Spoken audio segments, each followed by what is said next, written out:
y'all first lock eyes, I was like, oh, Aw, yeah, it's really they see sweet. each other. Real quick, Danielle. I just wanna be near you. And yes, I'm a mess, but I'm blessed to be stuck with you. Oh, sometimes it gets unhealthy. We can't be by ourselves. We will always need each other. What do you know for sure about being young, being black, being in love?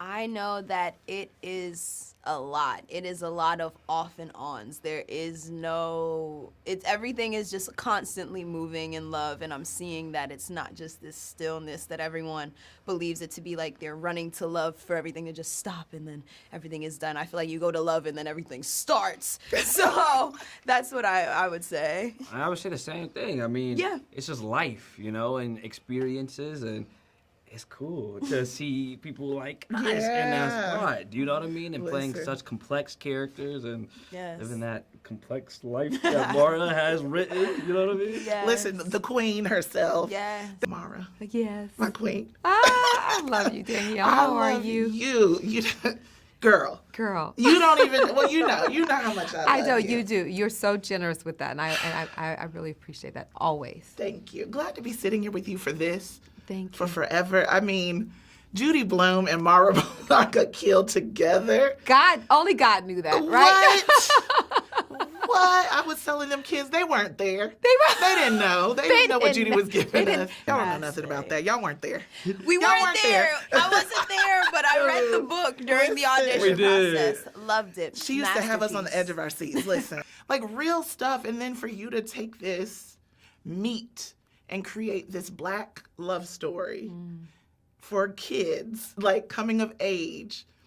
It's such a beautiful, nuanced thing that only you can accomplish. You have that kind of thing where your work doesn't get, people don't want to let it go. Oh, wow. You know what I mean? You know what I Thank mean. you. No, but I appreciate just hearing it. You know, I didn't want to let Judy's books go. They were always kind of sad to get to the end. Yeah. And just ran to the library to get the next one. But, you know, when I remember Forever, I mean, that was her body of work. I'm not, you know what I'm saying? Just to your point that I think the alignment I believe I have with Judy, and one could say, and I often do say, that I became a writer as a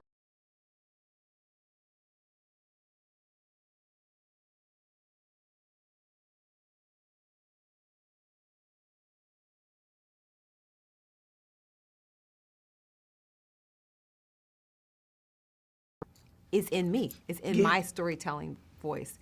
And I didn't want to let her books go. And in fact, when I heard that Judy's body of work, she was willing for her body of work to be reimagined, I don't even think grown Mara had a chance to blink before young Mara just threw her hand up and be like, I want in on this. Like, and it's, you know, if you know I am an original storyteller. You know, I never thought of myself as, you know, translating IP or anything like that.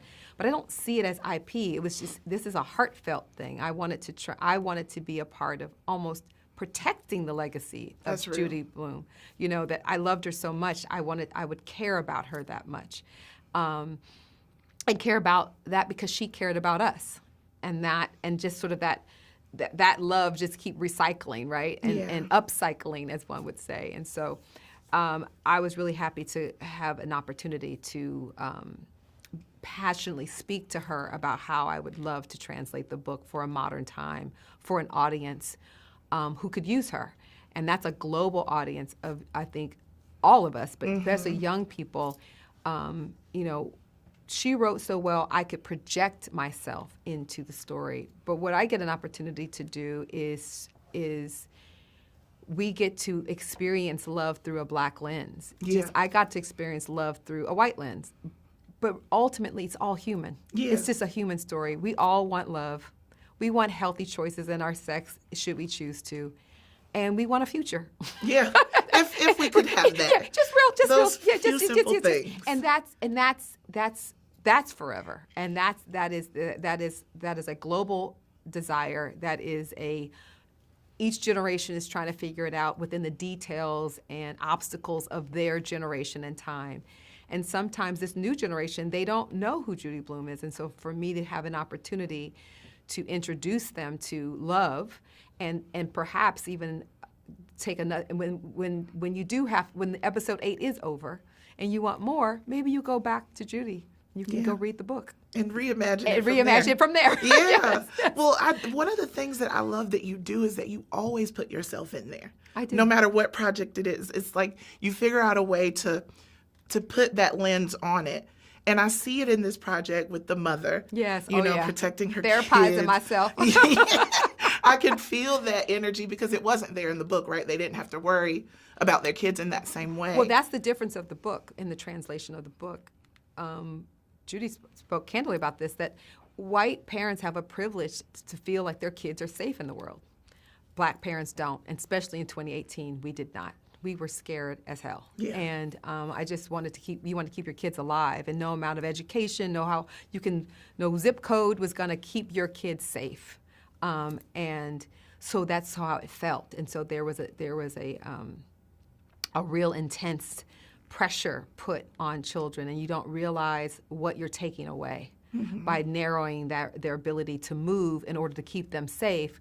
The consequences of that is disconnection and not being able to find oneself. So I wanted to open that up and sort of tell a story that why we need Black love. What is the most loving part of having worked with Mara and seeing her style that close?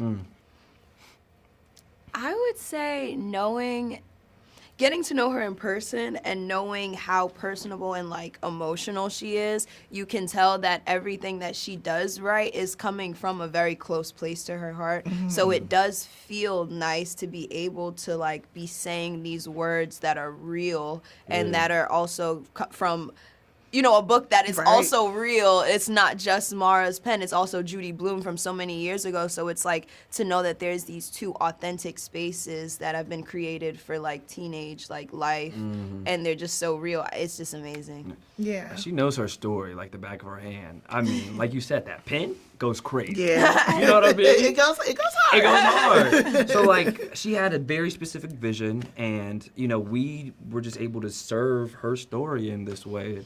What an honor. Do you know what I mean? We love that. How does it feel to be a part of a Mara Brock Akil project? For me, it feels amazing because I love Girlfriends. I love the game. I love Love Is. Everything that Mara makes, I love. So the fact that I'm able to be a part of one